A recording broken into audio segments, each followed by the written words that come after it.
berjumpa kembali bersama saya Wong Ganteng Sak Donya. Mohon untuk tidak menyebutkan nama dan identitas siapapun dalam percakapan ini karena percakapan ini saya naikkan dalam konten YouTube. Gimana, Mbak?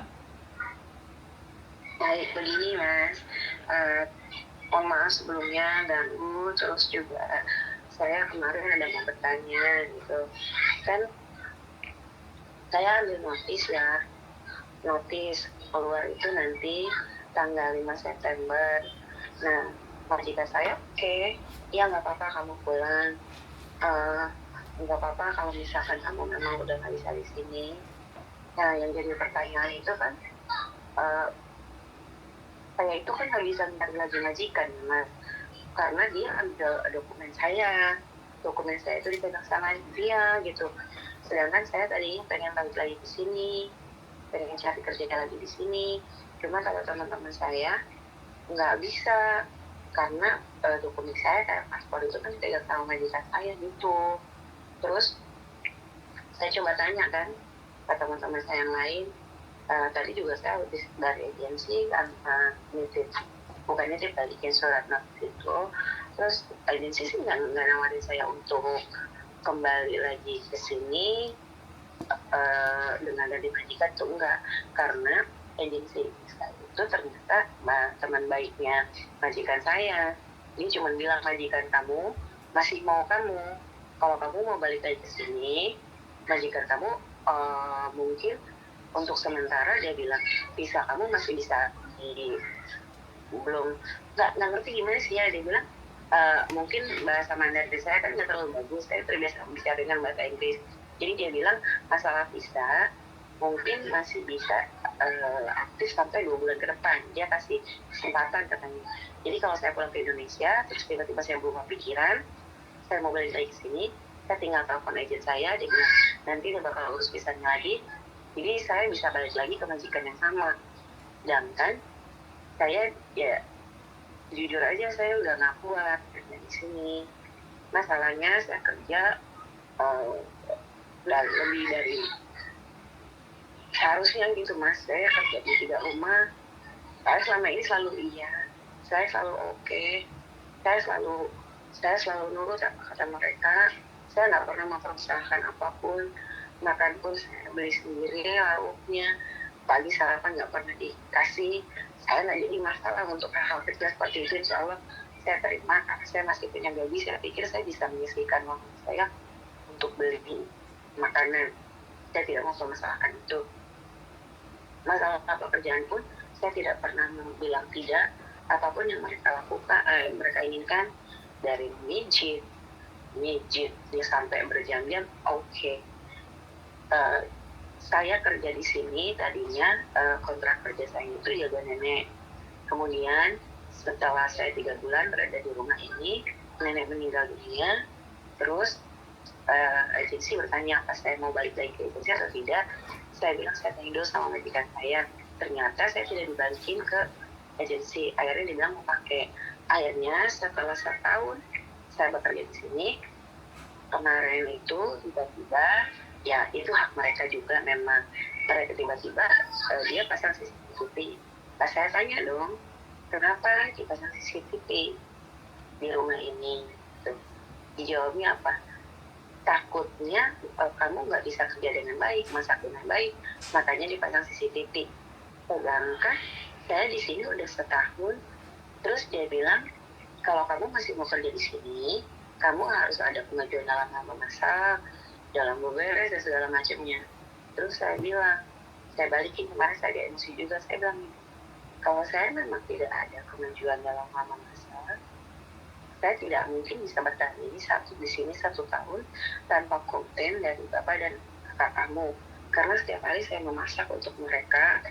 Terus masalah kebersihan rumah dan segala macamnya, saya loh datang ke rumah kamu jauh dari sini ke sana, dan kamu tidak pernah ada komplain untuk masalah kebersihan, karena kamu lihat sendiri saya ke lantai sampai 3 kali, saya begini begitu. Saya tidak mau mempermasalahkan hal itu. Pulang dari kerja di rumah kamu, pulang lagi ke rumah yang saya tinggal di sini, saya masih tetap kerja, masih tetap melakukan hal yang lain. Bahkan waktu libur pun saya tetap melakukan pekerjaan rumah dulu. saya tidak menjadikan itu menjadi suatu permasalahan. Saya tidak pernah mengadukan apapun itu terhadap agensi, dan saya menerima itu semua. Yang terakhir yang makanya saya agak kesalnya ya mungkin karena dia itu ngambil saya mahal, dia ambil saya itu 18.000.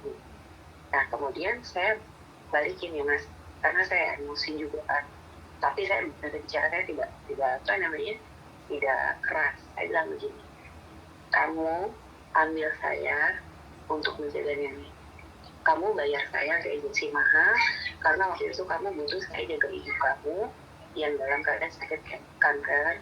Pada saat itu, bahkan ketika di rumah sakit pun kamu lihat sendiri, skill saya itu di caregiver, yaitu menjaga nenek, menjaga orang tua, karena pengalaman saya selama 5 tahun menjaga orang tua di Taiwan, saya Taiwan kebetulan, saya menjaga orang yang memang sudah benar-benar tidak bisa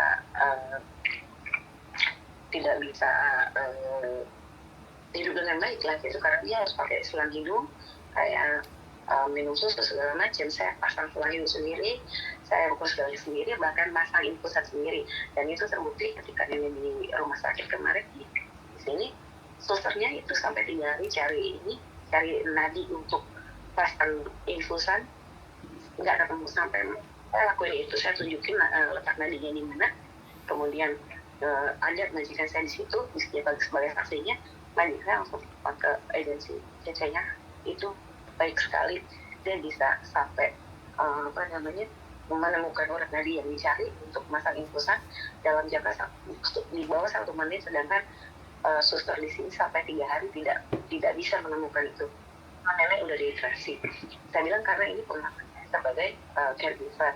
Kemudian ketika nenek meninggal, tiba-tiba saya dihadapkan dengan pekerjaan yang lain, dan kebetulan saya pun berusaha menjalankannya dengan baik, walaupun mungkin tidak sempurna dan tidak sempurna, tidak sesuai dengan keinginan kamu dalam hal memasak tentunya, karena memang saya tidak pernah memasak masakan China sebelumnya, tapi saya belajar terus belajar sampai beberapa jenis masakan ya sudah saya bisa. Setiap hari kan masak dong, nah, mungkin mereka nggak mau ketika saya masakin. Terus yang ketika saya ambil notis, saya bilang baik-baik sama mereka, ada lagi tuntutannya. Jadi kalau kamu masih mau, saya kan yang notis saya ya, bukan majikan.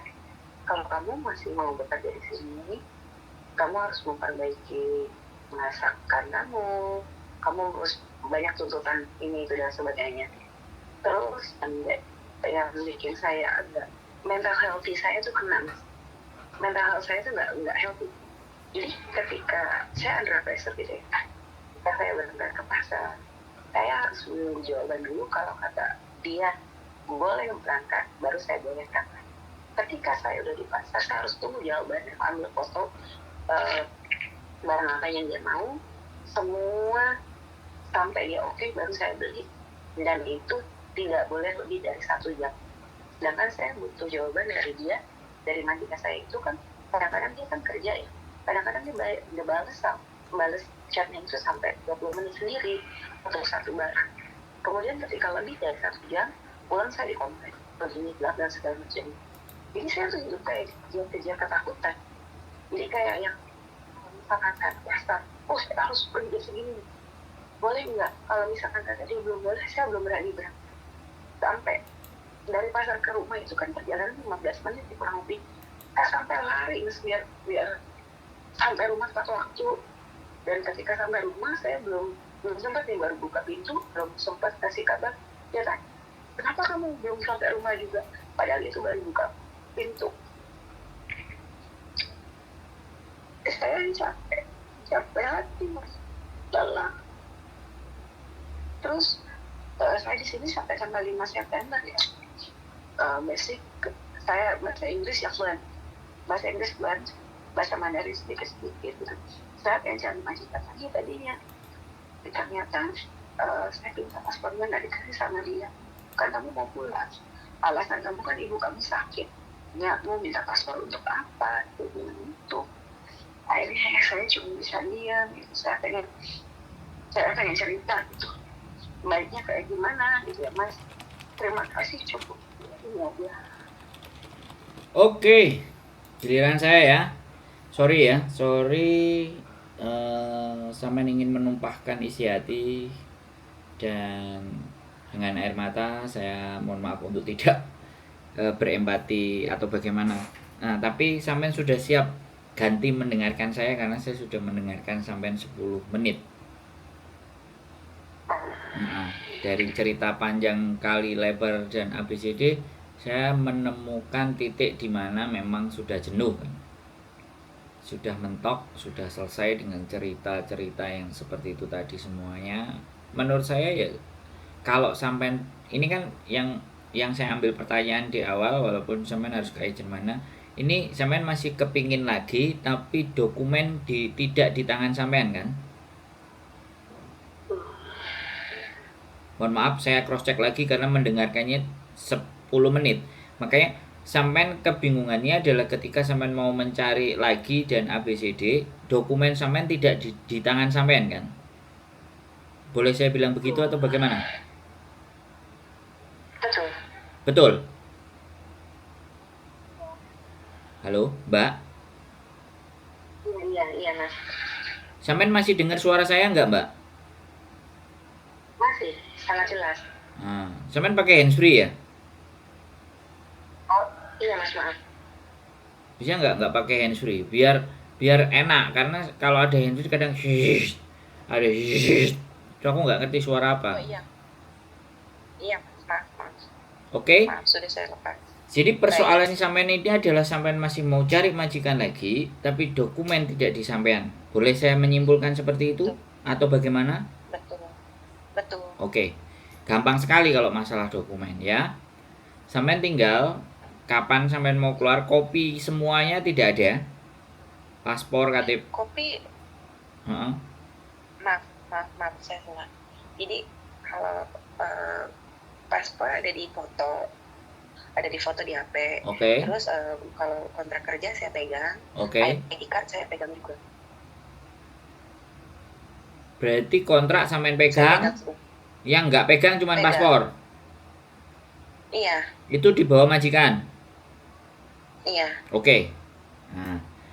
Oke, sudah fix, surat breaknya kan sudah fix tuh ya. Yang perlu dicatat lagi, yang jawabannya harus ke agent mana ini gampang. Tapi saya mesti memastikan kondisi sampean dulu, nggak panik, nggak bingung, nggak ruwet dengan dokumen sampean. Oke, paspor sampean pegang di foto, kontrak sampean pegang sendiri, terus apa? Yang lain tadi sudah ada sama sampean kan? Berarti kontrak sudah sampean pegang sendiri kan? Cuman paspor aja yang dipegang majikan kan? Betul. Oke, itu sederhana sekali karena sampean sudah ada di foto. Sampean sudah cari majikan lagi dari agent lain boleh. Tapi kalau sampean tanya agentnya siapa, ya jelas dong. Sampean telepon saya, sampean percaya sama saya, ya monggo. Barangkali saya bisa membantu, bisa dipahami. Tapi kalau sampean merasa bahwa enggak, ya sampean boleh ke agent lain. Kalau sampean tanya ke agent mana, ya pasti saya akan menyuruh sampean ke saya. Saya biodata, nggak tahu umurnya berapa, bagaimana kan saya belum tahu latar belakangnya. Tapi yang jelas dari ceritanya sampean yang tertata, teratur, terukur, kesedihan yang mendalam dengan majikan yang ini, kerja keras sampean itu tidak terlalu dihargai sama mereka. Boleh saya bilang begitu? Betul. Nah, makanya karena sampean percaya dengan saya, ya pastinya silahkan main ke tempat saya. Barangkali luka hati dan kekesalan itu bisa kita obati dulu. Setelah itu untuk bisa mengatur langkah selanjutnya. Kalau kontrak sudah sampean pegang, paspor tidak sampean pegang, tapi ada foto, itu gampang untuk ngambil paspor. Telepon polisi aja udah selesai. Pasti akan dikembalikan. Itu nggak jadi persoalan. Dipegang agent, dipegang majikan, nggak menjadi persoalan. Sampean cari majikan lagi itu kan yang dibutuhkan manusianya. Dokumennya nanti bisa pelan-pelan menyusul. Dan satu hal yang ingin saya ingatkan, ketika nanti sampean keluar, pastikan sampean pegang release letter. Terlepas itu ada tanda tangan dari majikan atau tidak. Karena dia yang mengintermanage sampean atau sampean yang break? Saya yang notice 1 bulan. Oke, sampean harus pegang kopinya. Ada. Dan alasan apa sampean ngebreak? Itu wajib dipegang. Jangan sampai tidak. Kalau sampean bisa dapat tanda tangan dari majikan, bagus. Kalau nggak dapat, nggak ada masalah, karena itu nanti buat landesan untuk sampean cari majikan baru, dikirim ke imigrasi oleh agent baru yang dapat yang sampean bisa dapat majikan baru dari agent yang baru. Sampai sini sampean sudah bisa paham apa yang saya sampaikan? Paham Mas. Nah, ya. Karena kalau belum paham, sampean boleh kalau ada libur main ke tempat saya. Baik. Saya bisa jelaskan. Mungkin baik, maaf Mas. Mungkin tadi kan saya libur juga. Makanya saya tuh bingung. Tadinya saya mau coba ke sana, mau ke tempat Mas Andro, cuma saya nggak tahu kan, nggak tahu di mana gitu. Waktu itu sering nonton gitu. Cuman kan saya kalau misalkan libur itu nggak pernah jauh-jauh, paling di sekitar daerah sini, daerah saya. Jadi saya bingung ini gimana gitu cara kesananya. Mungkin nanti kalau misalkan Mas Andro udah kasih arah seperti ini, mudah-mudahan minggu depan saya libur, saya boleh ke sana Mas. Rumah saya sudah saya share di channel YouTube saya, judulnya Rumah Kita. Oh baik. Ya, Baik. sampai tinggal cari saja. Dan kalau datang, sebaiknya sekali lagi, kalau hari Minggu kan di rumah rame, Mbak. Nggak mungkin saya mementingkan yang angkat telepon. Otomatis pasti saya ngadepin sama yang sudah datang dulu dong. Saya menghargai dong. Baik. Ya kan? Betul. Makanya tadi teleponnya sampean kan nggak saya angkat, makanya terus saya miss call sekarang kan. Betul. Nah, makanya kalau memang yang mau datang, posisinya ditempatkan, terus di WA Sabtunya saya besok mau ke rumah, itu jauh lebih enak. Kalau main Baik, Mas. langsung dan Baik. telepon, saya sangat tahu, saya sangat paham bahwa di ribuan teman-teman yang nonton konten saya itu masih ada yang juga bagaimana untuk nyampe ke tempat saya, karena konten saya memang sudah hampir terlalu banyak, hampir 5.000. Jadi anak-anak itu kalau metani satu persatu pasti enggak, ya saya bicaranya gampang aja, males gitu. Maunya langsung shortcut aja, orang ada teleponnya ya telepon aja. Tapi kalau sampean WhatsApp, rumahnya di mana, bisa enggak saya mau main ke rumah ngobrol dan tanya atau cerita. Nah, enak kalau sampean WhatsAppnya kemarin saya langsung kasih, nih rumah kita, jret. Nah, tinggal berangkat aja. Ya, jadi sebenarnya persoalan sampean ini bukan persoalan yang berat. Tapi saya tanya, kan sampean sudah pernah finish kan? Oh iya betul. Berapa kali? Berapa kali? Pertama itu. Bukan finish Mas, jadi begini. Kan saya waktu itu kerja pertama datang di Kengleng, terus kemudian saya difinishkan karena neneknya itu pindah ke Kanada, tempat di Jompo. Kemudian saya pindah ke sini. Yang ini yang kontrak kedua. Tapi saya tidak finish, tidak sanggup finish, itu baru 1 tahun, 1 bulan, 13 bulan totalnya. Oke. Berarti di majikan pertama berapa bulan? 6 bulan sampai Juli. Ya, 6 bulan. Tapi majikan relocation ke Kanada kan? Iya. Itu. Dan saya di finish kan. Nah, dengerin saya. Berarti hitungannya finish. Finish alasannya majikan relocation. Nah, itu finish. Ya. Betul. Ya, nggak apa-apa. Ya makanya kalau datang ke sini kan nanti kita bisa ngatur, bisa merediksi, terus ibaratnya ada KSU UJK, ya baru kita tawarkan lagi ke majikan. Syukur-syukur sebelum sampean keluar sudah ada majikan yang mau, jadi prosesnya biar lebih enak. Baik. Ya, tapi kalau sampean mau mencoba di agent yang lain, monggo, silahkan. Kalau memang sampean nggak mau mainnya jauh, tempat kita jauh, cari yang dekat-dekat situ juga, it's okay, tidak menjadi persoalan bagi kami. Jadi nggak masalah, nggak apa-apa. Karena sampai tadi kan bilang mau ke sana jauh, nggak tahu gini dekat-dekat. Bukan jauh, saya nggak tahu letaknya Mas, maaf. Jadi kalaupun jauh gitu, kalau memang saya tahu, saya pasti datang ke sana. Bingung gitu, saya waktu itu tadi kan sendirian gitu, nggak ada teman yang libur. Jadi saya di sini aja di bawah apartemen gitu, kemana-mana. Ya, salahnya kan? Saya memang saya nggak kasih tahu permasalahannya seperti apa.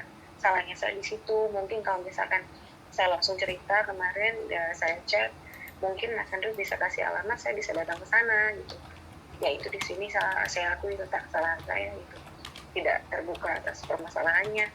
karena saya pikir nanti saya cerita gitu, kalau memang ada waktu saya langsung telepon gitu. Makanya saya nanya kan, kapan Iya. ada waktu Mas nanti saya telepon gitu. Ya, oke. Jadi sekali lagi ya sudah, karena sekali lagi ya kami mohon dimaafkan tidak segera fast respon, apalagi hari Minggu. Iya. Hari Minggu kita mengutamakan yang ada datang di sini. Kalau sampai Senin, Selasa, Rabu, Kamis, Jumat, Sabtu, ngabarinya kan minggunya bisa disetting dan tidak bisa mendadak karena takutnya juga sekarang sudah mulai banyak orang-orang yang minta nikah dibantuin. Kalau mengambil hari Minggu artinya waktu-waktu buat teman-teman kan juga mulai habis karena ada yang mau nikah. Jadi sebaiknya memang dipersiapkan kalau memang sampai mau ada rencana ke tempat saya. Jangan main mendadak. Saya takutnya kalau mendadak kayak beberapa orang mendadak ternyata saya lagi ada acara nikahan dan rumah saya kosongin. Kalau rumah ada pun teman-teman yang main yang sudah kita percaya yang biasanya datang itu pun juga tidak akan bisa membantu persoalan dan penyelesaian. Jadi gitu aja persiapannya. Ya, saya paham. Menurut saya sampean masih ada rezeki dan jangan khawatir dengan dokumen. Yang penting kok fotonya sudah ada, itu kalau bisa supaya lebih aman lagi dokumen-dokumen itu juga sampean copy, sampean print. Jadi akhirnya sampean punya banyak. Jadi untuk menunjukkannya kepada siapapun agen-agen yang ada di luar sana itu bisa. Ini saran saya. Jadi jangan terlalu khawatir. Saya ngerti sampean merasa pengabdiannya tidak terlalu dihargai. Ya begitulah, Hongkong nggak pakai perasaan, sampean terlalu pakai hati. Kalau sampean menggunakan hati, jatuhnya tersayat. Oh, jangan dipanjangin lagi cerita sampean. Kalau dipanjangin lagi, kita datang ke sini saya kontenin. Sampean bisa setengah jam nanti ngomong sambil sampean nangis. Bisa dipahami nggak? Bukan 1 jam mungkin. Iya, bukan saya nggak mau. Oke, saya sudah paham. Psikologi sampean sekarang itu lagi ingin memuntahkan sesuatu apa yang ada di benak sampean. Ada waktunya sampean kesini muntahkan semuanya boleh, ya. Iya, Mas. Saya nggak menginginkan, sebentar, saya mohon dimaafkan. Saya tidak menginginkan sampai nangis di rumahnya majikan karena pantangan bagi orang Hongkong kalau rumahnya ada orang menangis. Baik.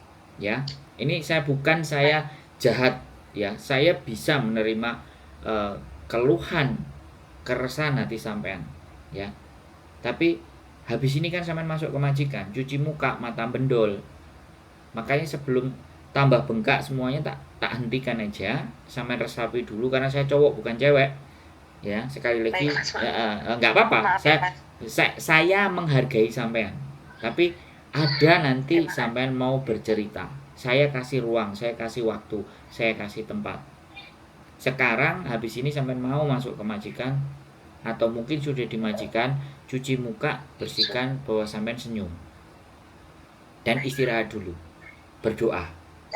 Nanti kalau punya waktu lagi besok lusa sebelum datang ke sini mau curhat, kasih tahu aja. Tak dengarkan dengan baik semua isi hatinya sampean, oke? Oke, terima kasih ya, banyak ya, Mas. Sehat selalu buat sampean, tetap semangat. Masa depan masih lebih cerah. Oke? Ya, bismillah. Terima kasih, Mas. Ya, sehat selalu Mbak ya. Yuk. Terima kasih. Yuk, bye-bye. Assalamualaikum. Oke teman-teman semuanya, kerja keras tidak dihargai. Ya sudah, saya tadi sudah bikin lagu. Majikan jahat, kerja keras tidak dihargai. Tapi saya masih kuat. Nah, ya teman-teman, kayau. Tidak ada masalah yang tidak bisa kita selesaikan asalkan kita mau berpikir. Keep stay tune my YouTube channel and see you next video. Bye bye.